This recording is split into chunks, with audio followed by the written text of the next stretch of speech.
Here's what's cooking on today's Sports Stove podcast. We're going to cover the Major League Baseball, all the latest news and things going on around the league. We'll talk into a little NCAA stuff with the NIL regulations, then the NBA playoffs, and like a surprise winner from the Kentucky Derby. That's what's cooking on today's Sports Stove podcast. From Belly Up Sports and the Belly Up Podcast Network, you're listening to the Sports Stove podcast with your host, Vince Stover.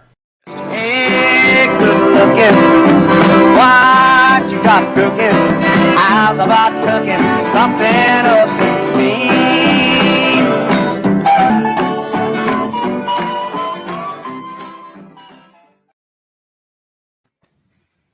Welcome into an all-new edition of the Sports Stove podcast. Today we're presented by In the Clutch Apparel. Go to intheclutch.com. You're going to use the code SPORTSSTOVE and get 10% off your licensed baseball apparel.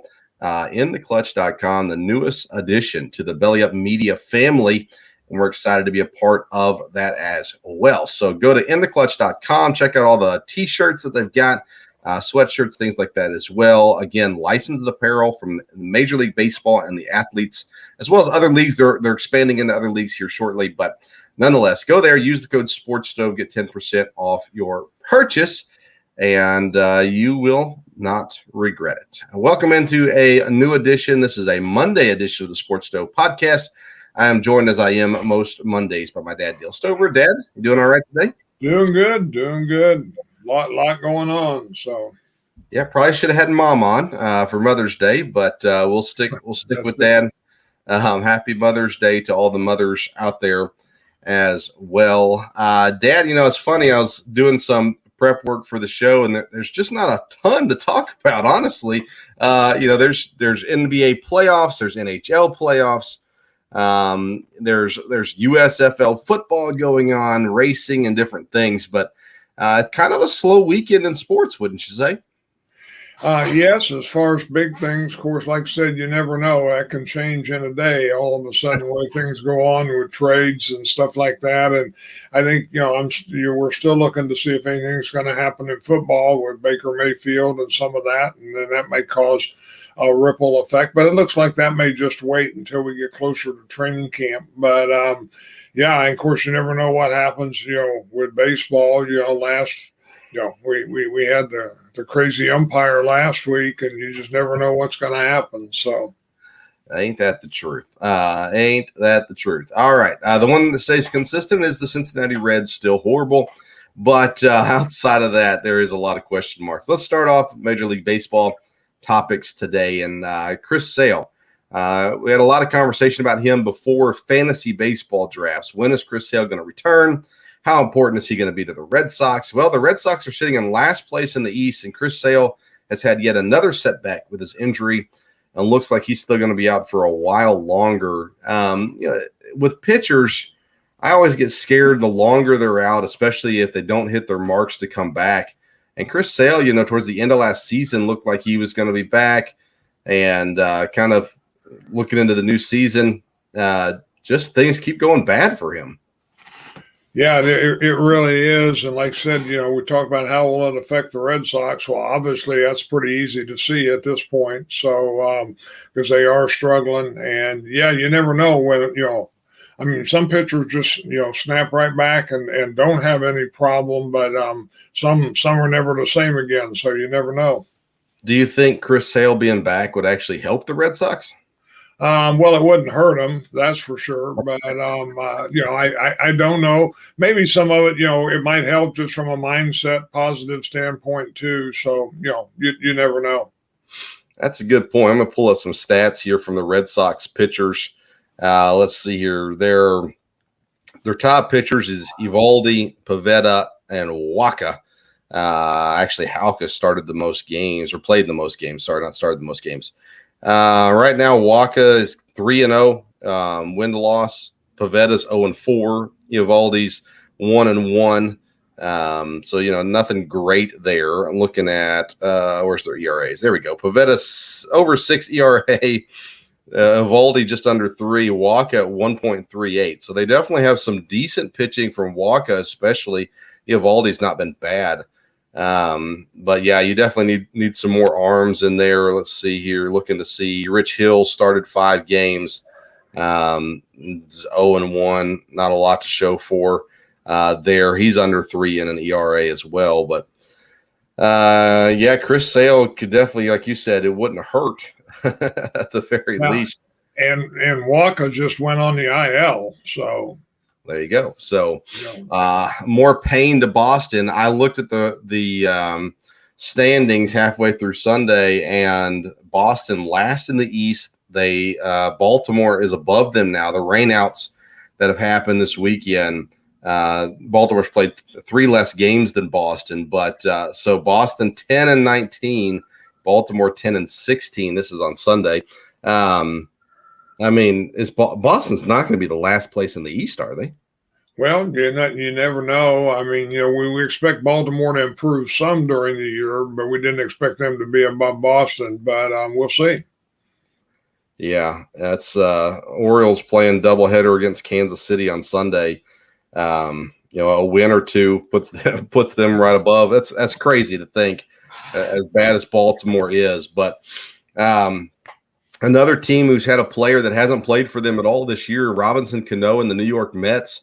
The Mets decide to part ways with Cano finally going into the season. They're still owe him $45 million, but they say, you know what, we don't need you. So they sent him packing, and without playing a game for New York this year. Is that surprising to you with a guy, especially like Robinson Cano? Yeah, I mean, a guy that's had that, career. But again, I guess, the Mets are really hot right now. And I guess they got into a deal with roster limits. And yeah, you're surprised they let a guy like that go or couldn't move him, even though I guess he is later in his career. So, yeah, it was somewhat surprising for sure.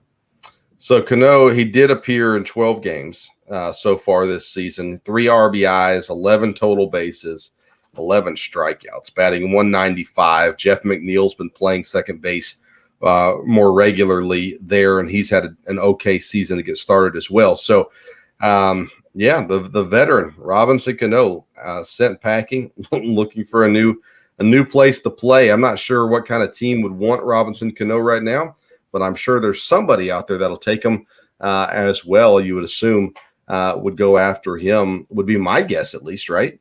Yes, you would think so.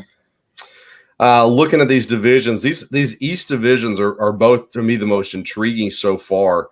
The AL East, again, you got New York, Tampa, and Toronto on top, all within 3 games of each other. Then you got Baltimore and Boston just kind of dragging along down there at the bottom of the barrel, so to say.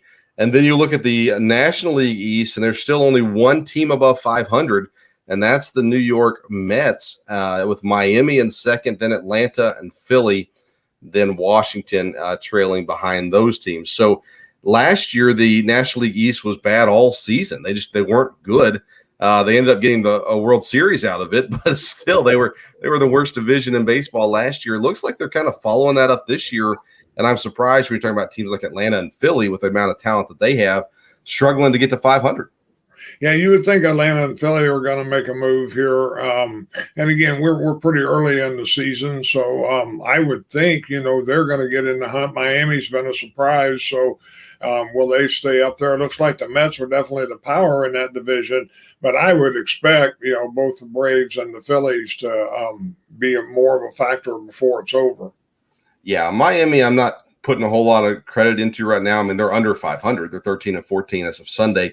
6-7 at home, 7-7 on the road. Run differential's not that great, 109 versus giving up 100. Atlanta, Philly, again, there's so much talent on those teams. Now, Philly has pitching issues for sure, but they've got enough talent on that team. You think they've got to pull out eventually. Atlanta, the reigning World Series champs, they got Acuna back now playing. He's healthy and looking decent. I know it's early in the season, but it looks to me like the Mets, they're just going to run away with this division. It sure looks it looks that way. But again, we'll see where things are at the All-Star break and, go from there. But right now they look like they have things well under control. They have one team over 500. The NL West has every team at 500 or above. Still Arizona at 14-14 again as of Sunday. San Francisco is fourth, but they're 15-12. Colorado 16-11, San Diego 18-10, and the Dodgers 18-7.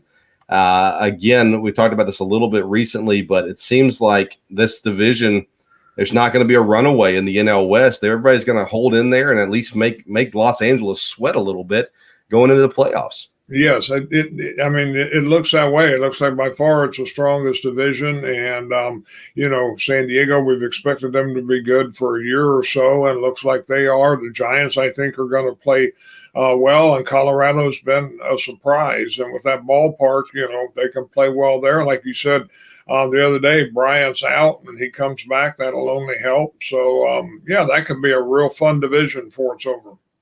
Yeah, CJ Crone, Connor Joe have had good starts to the year.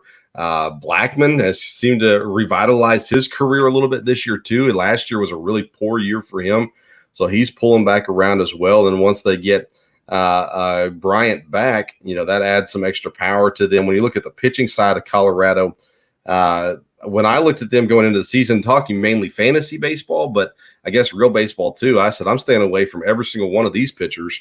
Well, they've come out and actually played some decent ball. Cody Kuhl, especially in 5 games, he's got an ERA of 1.82. Gomber's had a decent year. Freeland's been okay. German Marquez, he would have been the one guy I would have looked at and said I'd at least keep an eye on him. He's having the worst year. He's almost at 7 on ERA as well. Then Senzatella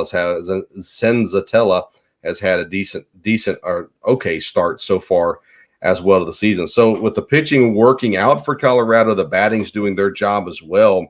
In a very tough division, they're hanging around. And the NL Central, Dad, we said it from the very beginning of the year, it's just Milwaukee and St. Louis. Nobody else in that division is any good. Pittsburgh's in third, but they're 4.5 games back from St. Louis in second. The Cubs, 9 games back from the lead. Cincinnati, they've given up already and packed up and went home. So St. Louis, though, they're going to challenge Milwaukee, it looks like. And again, they're a team that's not healthy at the moment. But once they get healthy, Flaherty, especially when he gets back, I think St. Louis can make a run at the Central Division, even though Milwaukee should be the clear favorite. Yeah, I mean, St. Louis seemed like a team that they're always going to be there, at least challenging. And like I said, they've got talent, and they play well. Like I said, they played my Giants here over the weekend, and they handled them fairly well. The Giants won 1, but so I think the Cardinals, you're right, and they've got some talent, some guys I hadn't heard a lot of when I was looking at fantasy stuff early. That I've got one guy on my team, and there's been some guys that they seem to be doing pretty well. Let's jump over to the AL West. Los Angeles and Houston neck and neck right now in the division. Seattle, though, just a team that just continues to disappoint. I mean, I know it's early, but they're 12-16. They're 5-11 on the road. They should be better than they appear to be right now. And so far, I don't know if it's been luck or what, but they've not gotten things going. Is Seattle going to be able to make a push and possibly crack that playoffs? We thought they would starting the season, but looking at it where they are now, I'm starting to think that I think Seattle's not making the playoffs again this year. Well, you're right. I mean, they've kind of fallen off. It looked early on like they were going to be good, and but again, it's early, so we'll see. Again, I keep an eye on some of those guys, and I have some of them in fantasy baseball, so they have some people that are playing fairly well. But overall, I would assume. I mean, I don't know all of it, but I assume maybe it's a pitching problem to an extent. But we'll see. Right now they're falling off. Be interesting to see if it looks like LA could be for real and hanging on there. And like I said, with the talent they've got, that's great for baseball, and it's good for fans to be able to watch, Trout, Ohtani, and keep up with them. Yeah, I want to go back to Seattle's pitching. You mentioned it. Robbie Ray, he's at 4.38 ERA. Flexen's at 3.10, which isn't horrible, but not great. Gonzalez at 3.91. Their best pitcher right now is Logan Gilbert, and he's a big kid, 6'6", 225 out there, 136 ERA, 33 strikeouts, 4-0 on the year. So he's been great. But Robbie Ray's the guy they brought over to be that impact pitcher. And you're right, he's not been able to do it. But batting wise, your guy J.P. Crawford's had a good year. He was your old Philly source. Talked to you into him a couple years ago. But Ty France has been good. Adam Frazier's had a bounce back season as well. Eugenio Suarez has been okay, not great. And then that Rodriguez kid. Do you have Julio Rodriguez in fantasy baseball? I did. I picked him back up, and I've kept him right now because it looked like he's going to maybe have a good year. Well, he's going to steal a lot of bases. He's the league leader in stolen bases at 9. If he gives you nothing else, he'll at least give you that right there. Let's see here. The White Sox are finally making a run back into it. They've won 6 straight. They are now catching up. They're 2.5 behind Minnesota. Cleveland is still under 500. So now you got the White Sox and the Twins battling it out at the top of the Central Division. We expected the White Sox to win that division. The Twins, though, have been playing pretty decent baseball here to start off the season. They have, but the White Sox is kind of like we were talking about Atlanta and Philly. They have a lot of talent. They have a lot of players. They should get Lance Lynn back at some time, and that will be a help. So, I didn't expect the White Sox to stay down, during the season. And Minnesota's probably overachieved a little bit. So that should be a good race, at least between those two, if no one else gets in it. Yeah, and Eloy Jimenez will come back from injury as well, maybe in June sometime.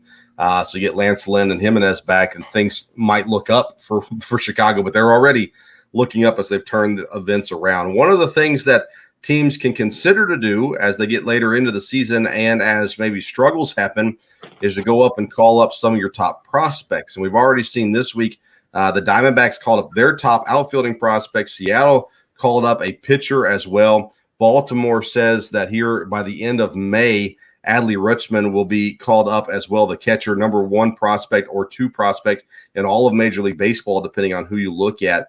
So it's that time of year for the prospects to start coming up. So, Dad, I want to turn this conversation to fantasy. How much should people be paying attention to the prospects coming up, and how quickly should they jump on some of these guys? I was looking, the Diamondbacks outfielder, he's batting 8th in the lineup, playing center field. Of course, you got the Seattle pitcher. And once Rutschman comes up, I've got him on multiple fantasy teams that I've just been waiting for him to get called up because he is, like I said, the top prospect, and he's going to play once he gets called up. But fantasy-wise, is it worth taking a shot on these prospects? I think it is because, again, usually you have keep at least one spot on your team where you can move on someone like that.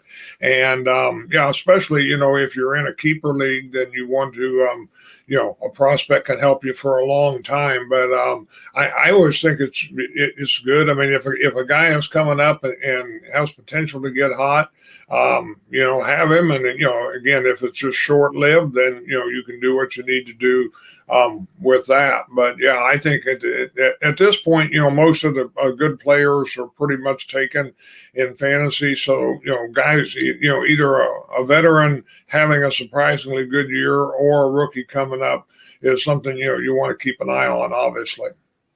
Yeah, I think you nailed it, especially in these deep leagues. Like we're in a 10-man league. I'm in a 12. Another one is a 12-man league. And you're just scraping the bottom of the barrel on these waiver wires right now. So if you grab a prospect, and if he actually takes off. Now, last year there was the big prospect in Seattle, I think, and everybody was all over getting him, and then he absolutely flopped. So that may happen. But again, you're talking about the bottom of the barrel, so you can rotate some of these guys out, give some of these prospects a shot. I've been holding on to Adley Rutschman because he's a catcher. There's not a whole lot of great catchers in the league for fantasy baseball. And so I've decided to hold him, and it's taking up a bench spot right now. But I think hopefully it's going to be worth it once he gets called up here sometime this month. Any other baseball topics you want to talk about before we move on? No, like I said, the Reds are the most consistent team in baseball. There's no doubt about that, to everybody's chagrin here in this area. But no, again, I think it looks like, a good baseball season. Before long, we'll be talking about the All-Star game and the All-Star break, and we'll go from there. Yeah, before we move on to the next topic, I want to remind people about In the Clutch. It's a new partnership we have. They are a apparel company. So again, you get licensed Major League Baseball apparel, have shirts and sweatshirts and stuff around different Major League Baseball players and teams, some old stuff, some old retro kind of things as well on there. So go to intheclutch.com, use the code SPORTSSTOVE, you get 10% off your purchase. Dad, I also want to let people know that I've been a part of the Belly Up Media live sports coverage, and we continue to bring more and more live sports coverage on Belly Up TV. We have the playoffs and championship rounds of the NLFA, the Northern Louisiana Football Association, coming up next week, next Monday. And then, Dad, I haven't had a chance to talk to you about this yet. We have just partnered up with another football league, the Northern Elite Football League, which covers teams up in the Midwest, Minnesota, Wisconsin, that kind of area. And we'll be starting coverage of that league starting next Tuesday, or should be around 7:30 p.m. So make sure you go to Belly Up TV if you want to get some football coverage. And I'll be on the call there with my partner, Jason Cooper, and other guys as well there for those things. We're picking up a croquet tournament, Daddy. You ever watch croquet on TV? I never have. I played it a lot when I was a kid, but didn't know there was a croquet league. So apparently it is intense. It's going to be an 8-hour, 8-day event. 8 hours a day for 8 days. And Belly Up TV will be covering. I will not be on the call for that.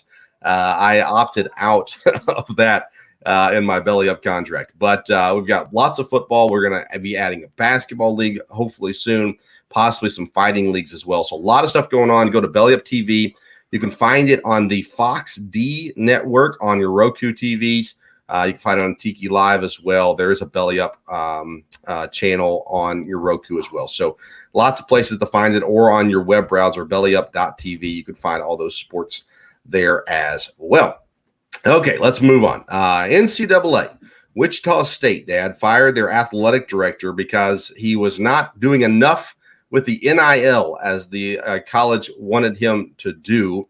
Here in where I live in Lexington, Calipari has made a number of comments basically saying, listen, we're not breaking the rules with NIL, and any kid who comes to us and immediately throws out that he's got to get a certain amount of money, he's no longer on our radar. So very bluntly putting these things, the Pac-12 and the SEC have talked with Congress trying to get some help on regulations. But, Dad, we talked about this when the NIL was first instated. Regulations, I mean, you already opened Pandora's box. It's going to be really hard to get this back.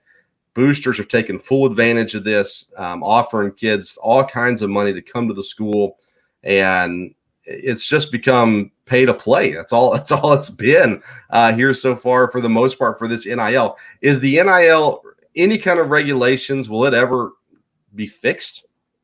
Well, they think they almost have to, but like you said, the problem is this NIL thing, from what I understand, is, set up on contracts. So, if there's contracts with people, then to come in and say, well, you can't do this anymore legally. The whole thing is, well, one of the big things with the NIL is it's become a legal type thing and a government type thing. The next thing that's going to happen in the next year or two is going to be a player in the NBA or the NFL getting ready for the playoffs, and all of a sudden they're arrested for tax evasion or some kind of tax problem, because these kids aren't used to having that. And of course, where they're agent, they have people that can help them with the tax, but we all know people look for loopholes and stuff like that. And you're going to have kids, could get in legal trouble through some of this and how this is handled. Then all of a sudden, it changes. You don't have this kid. But I think, the contract thing will probably make it a little tough to straighten out, because some people are going to be, hey, I've already got a contract for this. As far as future things, you would like to hope, they're going to have to find some way to control, same way with the transfer portal, but the transfer portal is tied to the NIL. So, using the two together, they may be able to get some control over it. But, it'd be hard to go back. I've heard talk this past week about, is there going to be a salary cap? on NIL. Well, that's kind of what you need. Or you have rules. The NFL was getting out of hand on rookie quarterbacks. So they made a rule that, all rookies are under a certain structure. Could the NCAA do that? Freshmen is a certain regulation. Sophomores are a certain regulation. Then it's different when you're a junior and a senior. They're going to have to come up with something, because it's going to, it's going to blow up just left to their own. Right now, I heard a compare this last week. I'm sure you did too. It's kind of like they set a tax loophole that everyone's rushing to take advantage of before it gets corrected. And but I think people would expect some kind of correction to come. But will it be the NCAA? Will some of these colleges finally get their power conference? How will this work? Yeah, I like the idea of the structured things that could encourage kids to come back to school. Oscar Tshiebwe is coming back to Kentucky. Now, most people had him as a second-round grade in the NBA, player of the year in the NCAA this year. But he's going to make $2 million at Kentucky next year to come back, and more than what he would have made had he gotten drafted in the second round of the NBA draft. So he's coming back for another year. He's going to make some money. He's going to play basketball, maybe improve his draft stock as well. It's all good. So if you have it structured where you almost have to reverse structure it because the freshmen should make more than the seniors in many cases. They're the name, the whatever. But if you do that, where you have the freshmen get a certain amount, up to a certain amount, and so on and so forth, it could encourage guys to stick around a little longer as well. But I know the NIL stuff, it's sticky at the very least.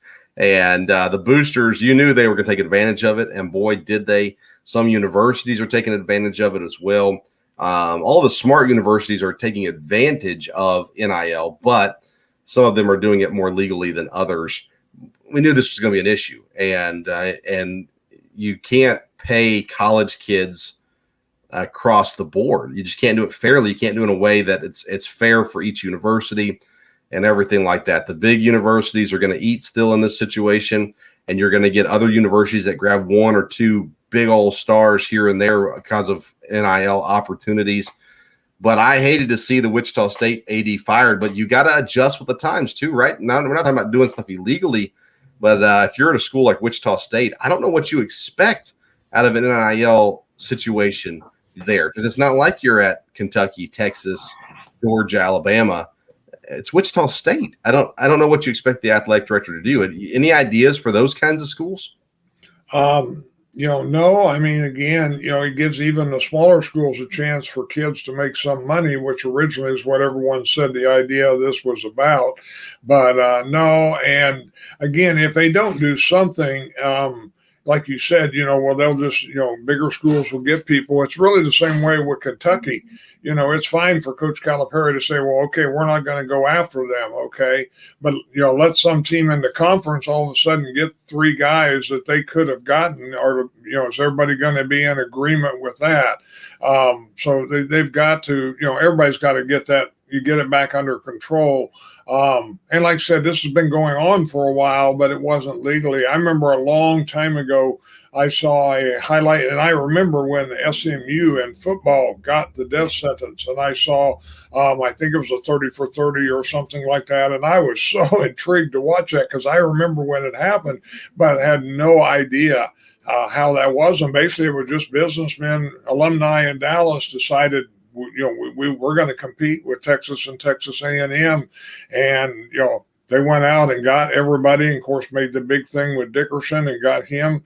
And when you heard the former coach talk about it, who later coached in the NFL, I mean, that was just bizarre. I mean, hey, I had a scholarship I offered kids and told them that, hey, once every 10, 15 years, I give this scholarship. And, I got kids that way. And I think I had 30 guys on the team at one time with that scholarship, and that was just the way it was done. So, but of course, SMU got the death sentence and have never really recovered from that. So, is there a way to control it? Yes, but the NCAA, as we know, has got a lot of problems. So they're either going to have to really, now what, you have the head of the NCAA leaving, so he's not going to do anything right now. And It's going to be interesting to see if you do develop, at least in football. There's a lot of talk, super conference, 40 teams, let us have our own rules. And they'll make rules to keep it fair for everyone. Given that opportunity, they're not going to let one team, get an advantage illegally, ideally. So, but again, does that really apply to other sports? How does that work? Will it work with basketball, college basketball, and, same way with baseball and a lot of other minor sports? Yeah, I mean, outside of your football and basketball stuff, basically it's the pretty female athletes that have a ton of followers already on Instagram or TikTok, and they're getting NIL deals because they've already got the following. But the football players and the basketball players, they're getting NIL deals to come to college. They're getting paid for the purpose. You come to college and we're going to pay you. It's just going to continue to be a sticky situation for sure. I cover EKU, Eastern Kentucky University, and as far as I know, there's only one player right now getting anything from the NIL, and it's not a big deal at all. So they're working on it, though. I mean, I've talked with the athletes; they're definitely trying to gain, but at this point, not a lot of success at that level. But we'll see how that continues to work. Eventually, it's going to bleed down into the smaller schools, and you'll see it more and more there as well. Let's see here. NBA, Dad, playoffs in full force. Memphis and Golden State are getting a little physical. You had the one hard foul that broke Gary Payton II's elbow and suspended. And now his name just slipped me, and I hate that. But suspended a player for that. Dylan Brooks suspended him, and then in the game on Saturday night, there was a play where the defender grabbed Ja Morant's knee. Now, it wasn't anything severe or anything from what you can see on there, but it's just one of those things where that's getting really chippy. Now, back in the day when you were more into NBA basketball, everybody was physical, and so that was the norm.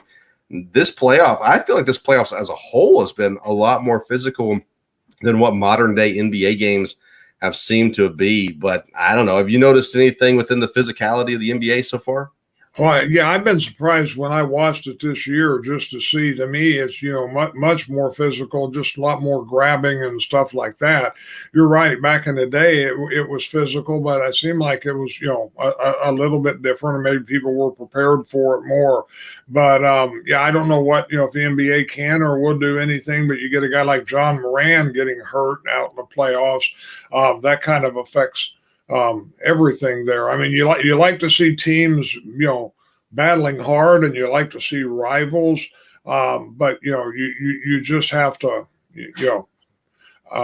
they have to watch it from there. In some ways, some of the series seem like it's been very good basketball, been fun to watch, and very competitive. But you have people getting hurt, that's going to change everything there. So. Yeah, it'll definitely change it pretty fast, you would think. Los Angeles Lakers, Dad, are in the hunt for a new head coach. They fired Frank Vogel after the season's done. They interviewed Terry Stotts, who's been around for a while, coached several teams. I talked about this with Parker several episodes ago when I had Parker Ainsworth on to talk about the playoffs and things like that. I just don't know who would want to coach the Lakers. LeBron is old. He's still talented, but he's old, and it seems like almost every coach that he's worked underneath has gotten fired. And so you got that. You got Anthony Davis, who's hurt all the time. You got a team that's just kind of up in the air, not successful, didn't even make the playoffs this year. I mean, I'm not a LeBron fan, so it's hard for me. I'm a little skeptical anyhow. But I just can't imagine a established basketball coach wanting to go coach LeBron, just seeing how all the other coaches have fared underneath him. No, I agree with that. I mean, the Lakers are a storied franchise, so I think once LeBron is done or not there anymore, it'll be something that can be rebuilt, and you'll have players that want to come there. But right now, I don't know. Do you have other players that really want to go there, and play in that situation too? You've got a player that's running kind of the whole organization, and I don't know if definitely not a good situation for the coach. May not be a good situation for other players. And, the fans aren't going to embrace it either. You don't make the playoffs. Yeah. Yeah. The celebrities show up. They're going to show up more for the Lakers than they do the Clippers, no matter what. But I just can't imagine, you look at the NFL, for instance. Lovie Smith is coaching in Houston. They couldn't hire anybody else. So they went to Lovie Smith. Lovie Smith's been out of the NFL for a couple of years, getting back in. I think it's a good hire for Houston. I don't think, you get a young up-and-comer, I guess, but I think Lovie's a good coach. I think he'll do well in Houston. Now you look at L.A. and the Lakers and Terry Stotts again. I don't know. They've interviewed Mark Jackson, Terry Stotts. I forget all the other people on the list, but they're trying to get this big-name coach to come in and coach LeBron, and the reality is LeBron gets coaches fired, not hired. And eventually then this guy will not last too long in LA either. The question is, how long is LeBron going to be in LA? We don't even know that answer as well. One other big sports event from the weekend was the Kentucky Derby, and a long shot one. We're going to give you a couple seconds here, about 20 seconds worth of the call. This is via NBC, by the way. Here's the call from the Kentucky Derby.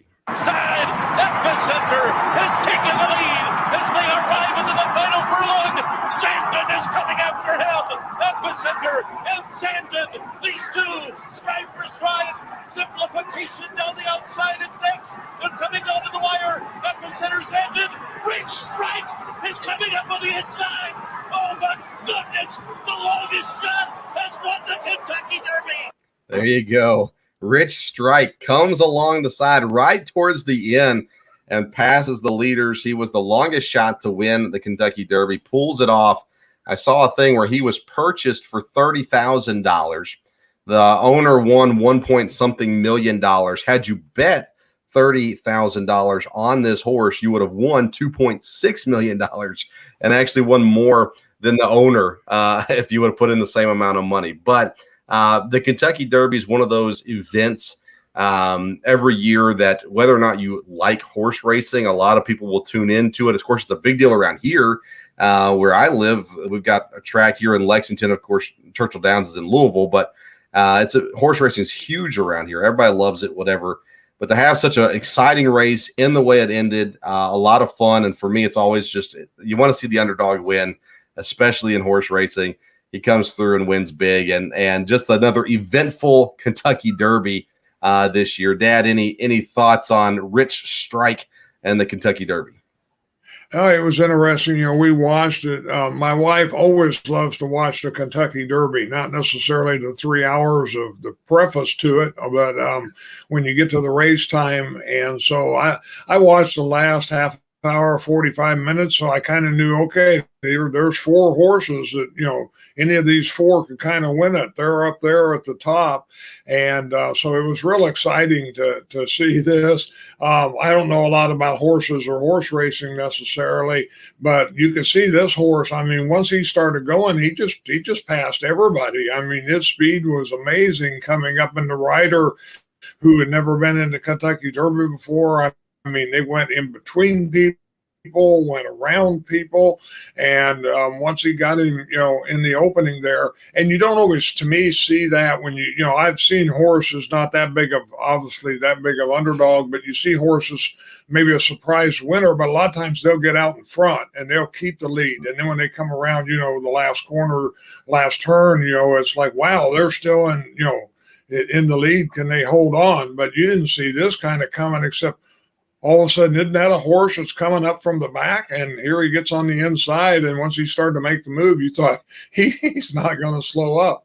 And, of course, the Kentucky Derby, I think, loved it. They had their big crowd back for the first time in several years since COVID there. And, it was a definite surprise. And I assume it was positive for everything. Like I said, we talked a little bit before. I think the horse's owner was from, right around Lexington there for sales or whatever. And so I'm sure a lot of excitement around the local area about this too. And this will probably energize thoroughbred racing a little bit. Again, I think the jockey said, hey, anybody's got a chance. So we'll see. Yeah, 16 horses back with about 40 seconds to go in the race. and he charged all the way up basically the fence line there to get the win. Exciting times. Maybe I'll reach out next time I'm driving by the farm out there in Versailles and see if they want to come on the podcast. But exciting times for sure in the area. I'm sure one of my coworkers was there. I haven't talked to him yet. We'll talk to him tomorrow. But nonetheless, it's a big deal around here for sure, and a fun race. Again, a good way to end out the race there as well. All right, Dad, any other topics you want to discuss before we close out the show? No, like you said, in some ways, there's a lot going on, but a little bit of a slow week. Again, I've kind of come up with the hockey playoffs. The Predators had tough luck. What you need in hockey in the Stanley Cup is a hot goalie, and Predators have had a hot goalie all year, and he got hurt 2 games before the end of the year and hasn't gotten to play yet. So, and when you're playing the number 1 team in the league, that makes it tough. So I don't think they're going to be moving on there, but there's been some really good hockey games. And like I said, nobody's outside of the Predator series with Colorado, nobody's really running away with it. There's been some surprises there. So I think the hockey playoffs, I think the NHL would be pleased. And of course, there are a lot more on TV this year with ESPN, TNT, and even TBS, where you can watch the games much easier. Yeah, Predators have been outscored 16-5, I think, in their series. You can call it bad luck if you want. They don't seem to fit in. Maybe if Juice was there, they would be okay at goalie. But it's been ugly so far for sure. One more chance for the old Preds to get back in it, but we will see. Reminder to go visit intheclutch.com, intheclutch.com. When you go to checkout for your first purchase, we get you 10% off if you use the code SPORTSSTOVE. Follow us on Twitter and Instagram @SportsStove. Remember, new episodes drop Monday, Wednesday, and Friday. This Wednesday, again, we'll do a local hour covering Eastern Kentucky athletics. The plan is to have A.W. Hamilton, the head basketball coach, to wrap up recruiting and talk about that. We also have invites out for one of the baseball players, Max Williams, and one of the football players to come join us as well, Tucker Schroeder. So we'll see if all of that gets worked out or not, but tune in Wednesday just to find out. All right. Happy Mother's Day again to all the mothers out there. Thank you so much for tuning in to today's episode of the Sports Stove Podcast. Until next time, we'll see you around the sports.